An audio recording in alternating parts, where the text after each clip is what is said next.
Hello everyone, this is Jen Ward with Wellium.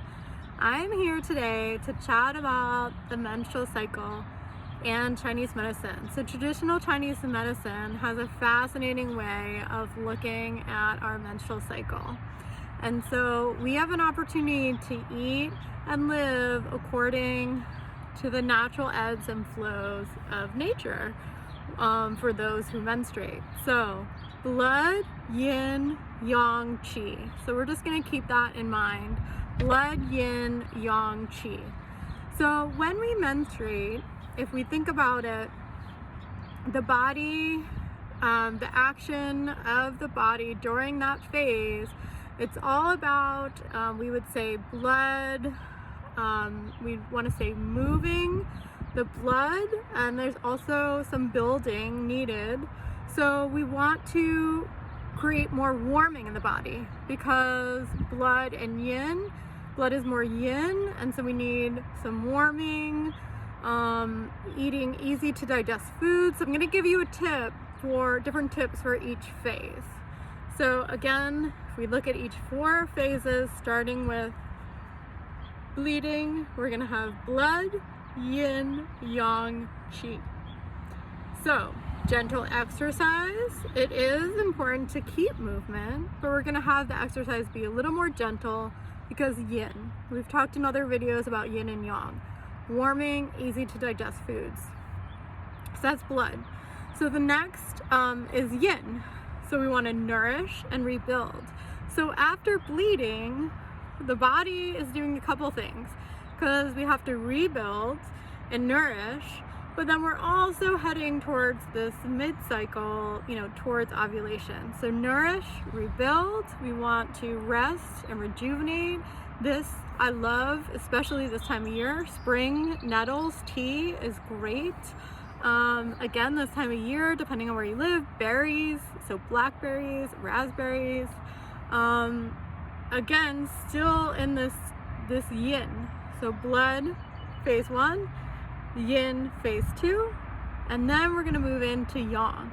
So if you think about it, that makes sense. The body at this ovulation, yin is turning into yang. We're releasing the egg traveling down the fallopian tube, right? So everything that we do, we want to bring blood flow to the area. So this is a nice time for hip stretches.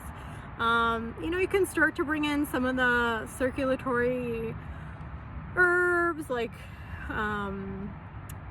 if someone's not trying to conceive at this point, you can start to just again think about the whole idea of circulation. Circulation is very important for conception, so hip circles, things like that. So we're still in that yin phase now, the yin to yang phase. We're in that transition. So now after this, after the ovulation, we're now in this yang time, and we also want to think about moving.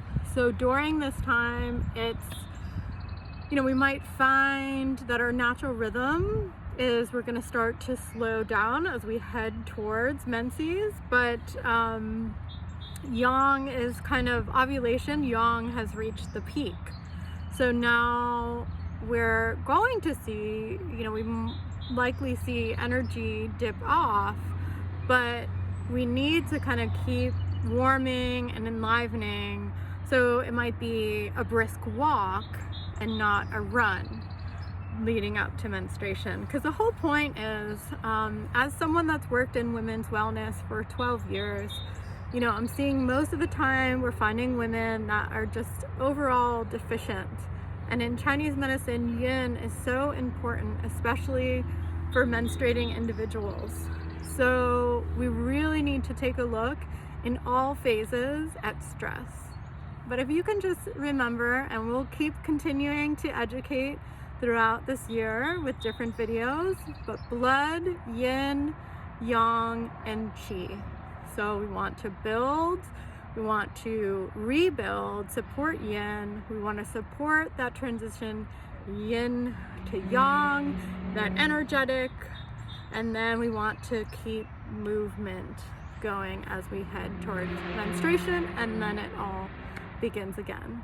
So thanks for joining. I thought I'd come out here in nature since we're talking about nature inside, and we'll talk soon. Thanks again, Jen Ward with William.